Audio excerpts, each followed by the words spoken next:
So here's something you won't see on the corporate media.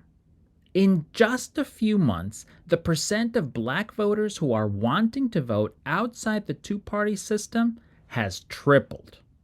Let's go over the numbers that say that.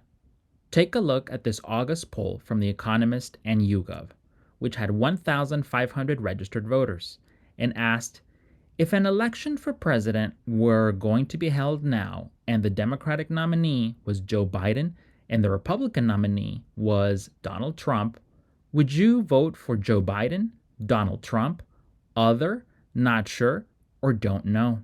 When looking at the results, the super interesting thing is that we can zoom in into the breakdown by race, and it shows the percent of each group supporting each candidate. It shows that 10% of black voters are saying they will vote for other, and so will 7% of white voters, and so will 5% of Hispanic voters. And because this is a monthly poll, we can do a pretty good comparison before and after the prominent black public intellectual Dr. Cornel West jumped into the race as a third-party candidate. Here's the numbers. Back in May, before West entered the race, only 3% of black voters were saying they were going to vote for someone other than the Democratic nominee or the Republican nominee.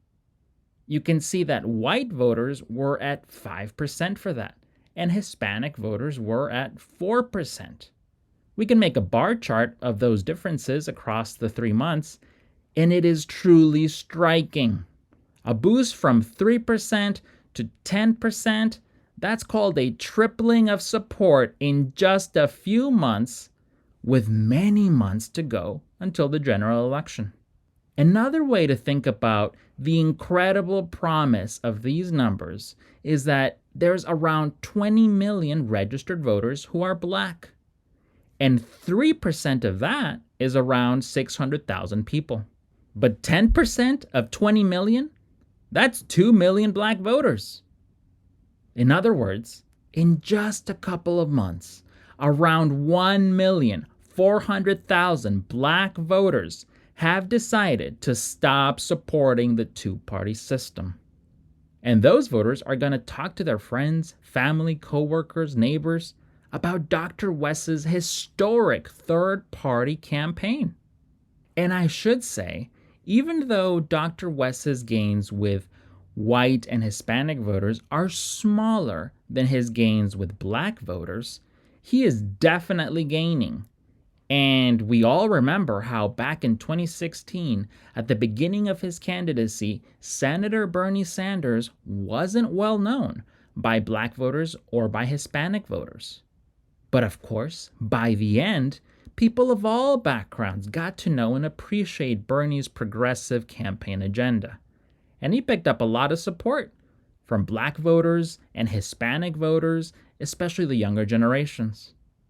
Dr. West is on the same pathway to activating millions of people, running on the bold progressive policies that the Democrats have talked about for decades, but which they have neglected to deliver, even when they were in the majority.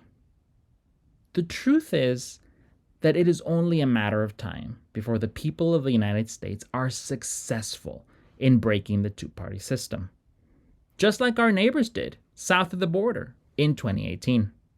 In that year, the Mexican people had a candidate for president who decided to run in a third party, in opposition to decades of neoliberalism, in defense of bold progressive policies. And that man won the presidency against all odds, including opposition from the two-party machine in Washington, D.C. and in Mexico City. If the people of Mexico were able to defeat their version of the two-party system, then the people of the United States should certainly be able to do it here too. And how wonderful that we are able to do it by voting for a Harvard-educated Ivy League professor who is willing to use his voice to advocate for grassroots democracy, economic justice, and world peace. Thank you for being engaged and for listening.